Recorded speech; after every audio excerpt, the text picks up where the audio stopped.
எல்லாருக்கும் நமஸ்காரம். எல்லோரும் எப்படி இருக்கீங்க? ஃபஸ்ட்டு என்ன சொல்லணும்னா, எல்லா ஃப்ரெண்ட்ஸும் எனக்கு நிறைய லைக்ஸ் போடுறீங்க, ரொம்ப நன்றி. இப்போ அமெரிக்காவில் இருக்காங்க, பிரேசிலில் இருக்கிறவங்க 4-5 ஃப்ரெண்ட்ஸு எனக்கு அவங்களுக்கெல்லாம் நன்றி. அவங்கெல்லாம் எனக்கு சப்ஸ்கிரைப் பண்ணியிருக்காங்க. அவங்களுக்கெல்லாம் ரொம்ப நன்றி. அவங்க ஊர்லேயும் இது நம்ம ரெசிபீஸ் எல்லாம் செஞ்சு பார்க்குறாங்களாம், அவங்களுக்கெல்லாம் பிடிச்சிருக்குன்னு சொல்கிறாங்க. அந்த மாதிரி நீங்களும் எல்லோரும் செஞ்சு ட்ரை பண்ணி சாப்பிடுங்க.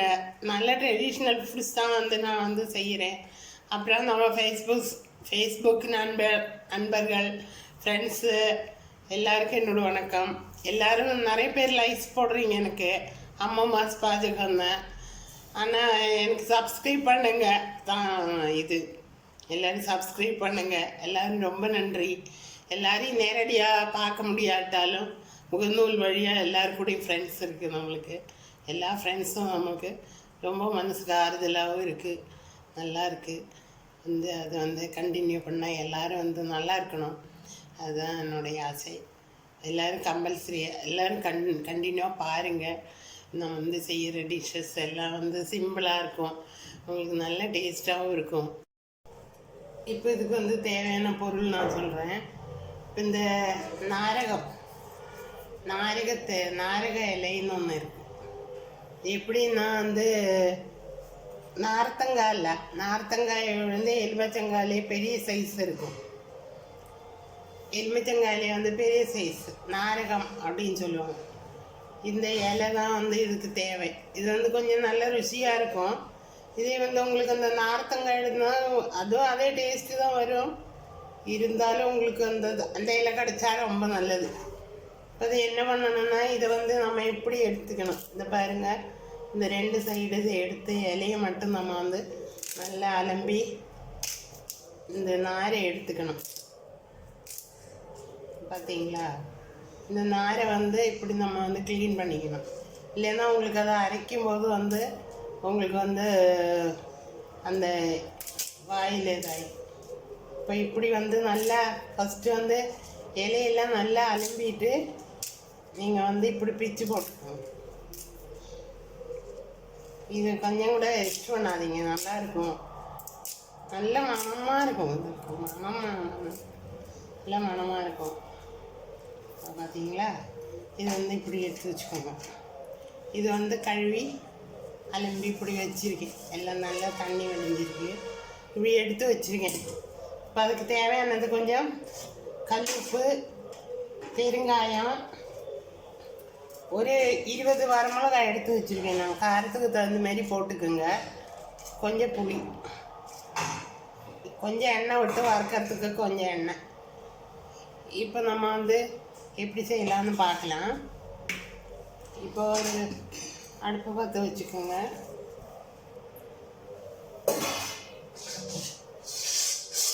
அடுப்பை பற்ற பழச்சட்டியை வச்சுருக்கேன்.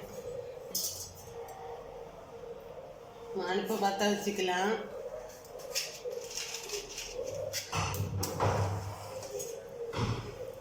அடுப்பை பற்ற வச்சுக்கலாம். அடுப்பை பற்ற வச்சுட்டு கொஞ்சம் எண்ணெய் விட்டுக்குங்க. கொஞ்சம் போதும், ரொம்ப வேண்டாம். இந்த மிளகாயெல்லாம் வறுக்கிறதுக்காக எந்த எண்ணெய் வேணால் நீங்கள் யூஸ் பண்ணிக்கோங்க. இப்போ கடலெண்ணெய் விட்டுருக்கேன்.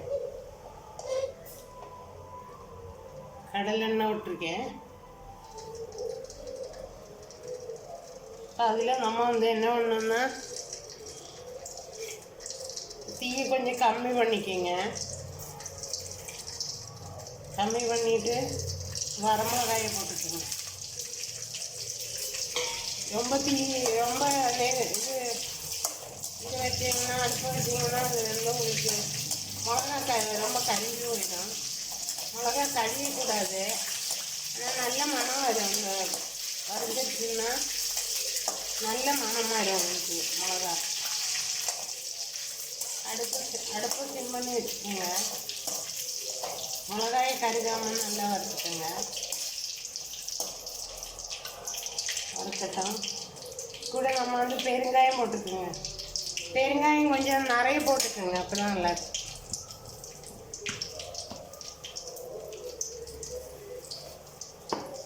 பெருங்காயம் வந்து கொஞ்சம் நிறைய போட்டு ரெண்டையும் போட்டு நல்லா வறுத்துக்கோங்க.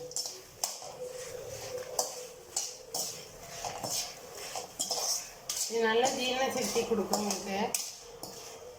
வேப்பிலை கட்டி, ஆனால் வேப்பிலை கட்டின்னா அது வேப்பிலை கட்டி இல்லை, ஆரத்தங்காய்.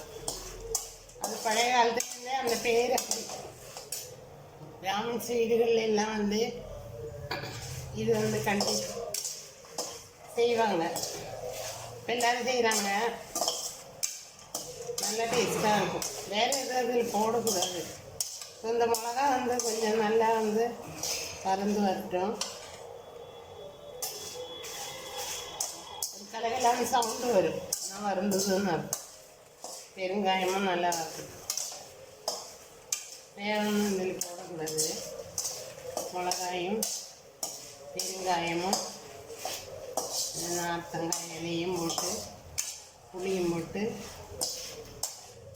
இப்போ மிளகா நல்லா வறுத்தாச்சு. இப்போ இந்த இலையை இதில் போட்டேன்.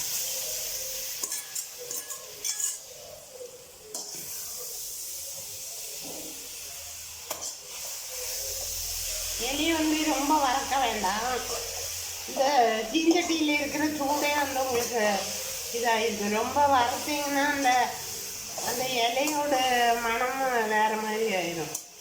அதனால் உங்களுக்கு இந்த இதில் இருக்கிற அந்த சூட்லேயே வந்து இது வந்து கொஞ்சம் வாடின மாதிரி ஆனால் போதும். அப்புறம் அந்த ஃப்ளேவர் வந்து உங்களுக்கு நல்லா கிடைக்கும். இப்போ இதே வந்து நல்லா வரான்னு வறுத்தோன்னா அது அந்த டேஸ்ட்டு போயிடும் உங்களுக்கு. அதனால் லேசாக வந்து வறுத்துக்குங்க. இந்த தீஞ்சட்டியில் இருக்கிற சூடு மட்டுமே போதும். இப்போ நம்ம தேவையான அளவுக்கு உப்பு போட்டுக்கலாம். உங்களுக்கு எவ்வளோ தேவையோ அவ்வளோ உப்பு போட்டுக்கோங்க.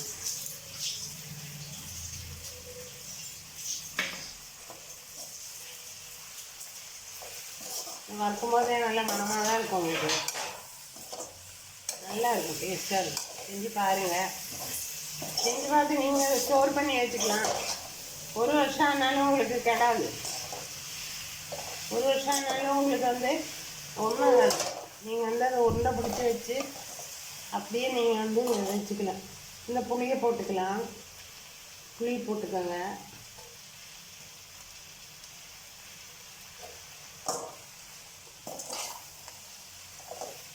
புளி போட்டுக்கோங்க.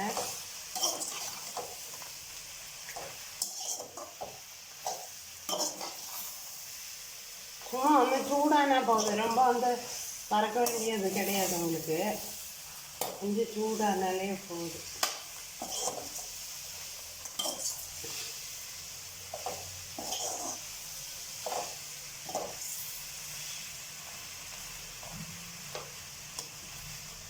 மிளகாயும் எல்லாம் சேர்ந்து வச்சு நல்லா வந்து வறுத்துக்குங்க.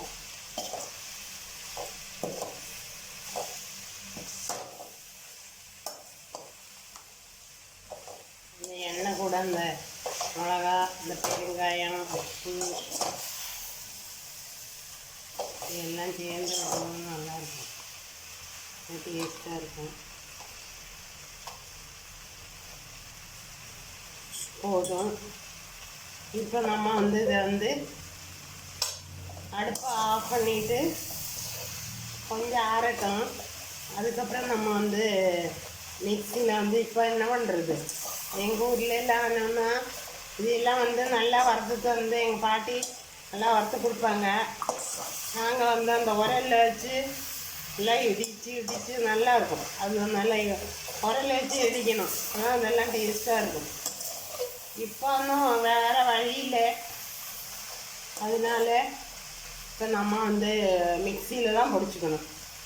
அதை கொஞ்சம் ஆறிட்டு நான் அதை மிக்சியில் பொடிச்சிட்டு உங்களுக்கு நான் வந்து இதை காமிக்கிறேன்.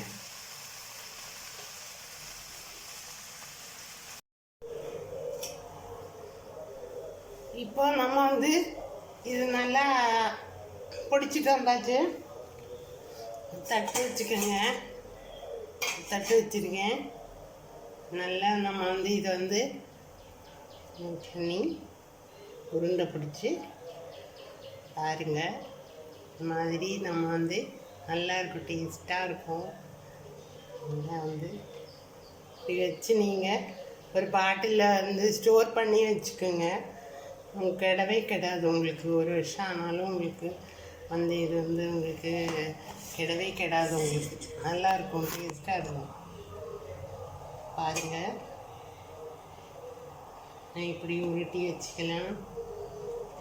இது வந்து நம்ம கையில் தான் பிசைஞ்சு உருட்டி வைக்கணும். அப்போ தான் வந்து டேஸ்ட்டாக இருக்கும் உங்களுக்கு. நம்ம அம்மா எல்லாம் வந்து எப்படின்னா கையில் பிசைஞ்சு இப்படி பண்ணும்போது இந்த மணமே தனியாக இருக்கும். அம்மா செய்கிறது ஏன் மணமாக இருக்குதுன்னா மேக்ஸிமம் வந்தவங்க வந்து எல்லாம் கை தான் யூஸ் பண்ணுவாங்க. குழந்தைகளுக்கு சாதம் பிசைஞ்சு கொடுக்குறோம், என் கையில் தான் பிசைஞ்சு நல்லா இது பண்ணி கொடுப்பாங்க.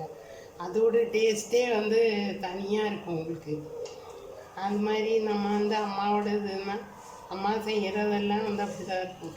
அதனால் எல்லோரும் வந்து நீங்கள் வந்து இந்த இலையை பார்த்துன்னா யாருமே விடாதீங்க. இந்த மாதிரி சூப்பராக வந்து செஞ்சு நல்லா வயிற்றுக்கு ஜீரண சக்தி கொடுக்கும் உங்களுக்கு. இதெல்லாம் வந்து வெளியே நிறைய கிடைக்கும்போது நீங்கள் வாங்கி வந்து ஒரு 1 இயருக்கு கூட நீங்கள் வந்து இதை ஒன்றும் ஆகாது. நல்லா கண்டெய்னர் டப்பாவில் போட்டு ஃப்ரிட்ஜுக்குள்ளே வச்சுக்கோங்க. கொஞ்சம் கொஞ்சம் நீங்கள் தயிர் சாதம், சாம்பார் சாதம், பருப்பு, சிலவங்களுக்கு பருப்பு வந்து கேஸ் இருக்குது அப்படி இப்படிம்பாங்க. அப்போ அப்படிப்பட்டவங்களுக்கெல்லாம் வந்து இந்த சாம்பார் சாதம் கூட கூட கூட கொஞ்சம் போல் வச்சு நீங்கள் வந்து சாப்பிட்டுக்கலாம். தயிர் சாதத்து கூட நல்லா சாப்பிட்டுக்கலாம். நல்ல டேஸ்ட்டாக இருக்கும். மனம் எப்படி மணக்கும் தெரியுமா? நல்ல மனமாக இருக்கும் உங்களுக்கு. நீங்கள் வந்து ட்ரை பண்ணி பாருங்கள். இது பிராமின்ஸ் ஸ்பெஷல். வந்து இந்த இதெல்லாம் வந்து கிடைக்காது உங்களுக்கு. இது மாதிரி செய்யுங்க. வேறு எதுவும் இதில் ஆட் பண்ணாதீங்க, நல்லா இருக்காது. அதே மாதிரி நீங்கள் வந்து நிறைய இலை இப்போ நம்ம நிறைய போட்டு இது பண்ணுறோன்னா மிக்சியில் ஒரே அடியாக அரைக்க முடியாது. அதனால் நீங்கள் வந்து என்ன பண்ணுறீங்கன்னா கொஞ்சம் கொஞ்சமாக போட்டு உங்களுக்கு அதில் எவ்வளோ குவான்டிட்டி பிடிக்குமோ அந்த அளவு வந்து நீங்கள் வந்து இது பண்ணிவிட்டு நீங்கள் பொடிச்சு இப்படி கையில் நல்லா மிக்ஸ் பண்ணிக்கிங்க. கையில் நல்லா மிக்ஸ் பண்ணிங்கன்னா நல்ல இதாக இருக்கும் உங்களுக்கு. பார்த்தீங்களா? நல்லா வந்து இப்போ எல்லாத்தையும் வந்து நான் வந்து இப்படி இது பண்ணி வச்சுருக்கேன்.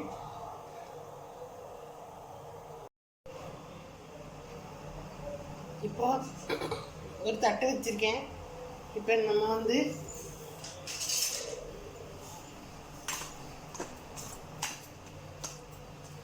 நல்லா தயிர் சாதம் பேசியிருக்கேன்.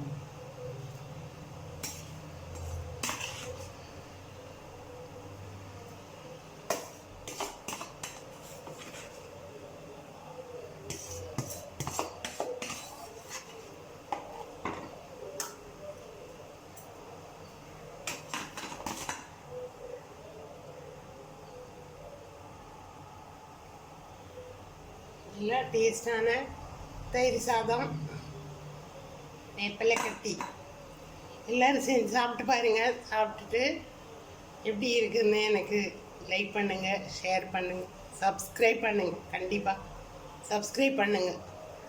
மீண்டும் அடுத்த ரெசிபியோட சந்திப்போம். எல்லோரும் சேஃபாக இருங்க. Bye friends. செய்கிற டிஷ்ஷஸ் எல்லாம் வந்து சிம்பிளாக இருக்கும், உங்களுக்கு நல்ல டேஸ்ட்டாகவும் இருக்கும். சாப்பிட்டு பாருங்கள், செஞ்சு சாப்பிட்டு பாருங்கள். நான் வந்து எங்கள் வீட்டில் எங்கள் அம்மா வீட்டில் எல்லாம் இருக்கும்போது அவங்க செய்கிற மாதிரி, எங்கள் அம்மா செய்கிற மாதிரி அந்த மாதிரி தான் வந்து நான் வந்து செஞ்சு போடுறேன். இதில் எந்த கலப்படமோ எந்த எதுவும் கிடையாது. எல்லோரும் நல்லா இருக்கணும், குழந்தைலாம் நல்லா சாப்பிடணும், எல்லோரும் சத்தாக இருக்கணும் உணவுகளை தான் நான் வந்து போடுறேன். இப்போ இந்த மாதிரி உள்ள இந்த இலையெல்லாம் வந்து நம்மளுக்கு ரொம்ப ரேர். இந்த இலையெல்லாம் மரத்தில் அப்படியே நிற்கும், யாருமே பறிக்க மாட்டாங்க. ஆனால் இதால் எல்லாம் நம்மளுக்கு எவ்வளோ யூஸ் இருக்குது, நல்லாயிருக்கும். நீங்கள் இந்த இலையை வந்து மோர் இருக்குது பாருங்க, மோரில் கொஞ்சம் உப்பை போட்டுட்டு இது 2 இலையை வச்சு நல்லா கையை வச்சு திரும்பி நீங்கள் டம்ளரில் நீங்கள் இந்த வெயிலுக்கு நல்லா குடிச்சு பாருங்கள். நல்ல மணமாக இருக்கும், நல்ல மணமாக இருக்கும். இது நல்லா இருக்கும், சாப்பிட்டு பாருங்கள். ரொம்ப டேஸ்டான டிஷ்ஷு தான். நம்ம இதை ஸ்டோர் பண்ணி நல்லா ஊறுகாய் மாதிரி நம்ம வந்து வச்சுக்கலாம். வந்து ட்ரை பண்ணி பாருங்கள். கமெண்ட்ஸ் போடுங்க, எல்லோரும் ஷேர் பண்ணுங்கள். எல்லோரும் வந்து எனக்கு உங்களோட ஆதரவு என்றைக்குமே எனக்கு வந்து தேவை. எல்லோரும் வந்து எனக்கு வந்து சப்ஸ்கிரைப் பண்ணுங்கள். எல்லோரும் நல்லா இருக்கணும்னு கடவுள் வேண்டுகிறேன். நன்றி.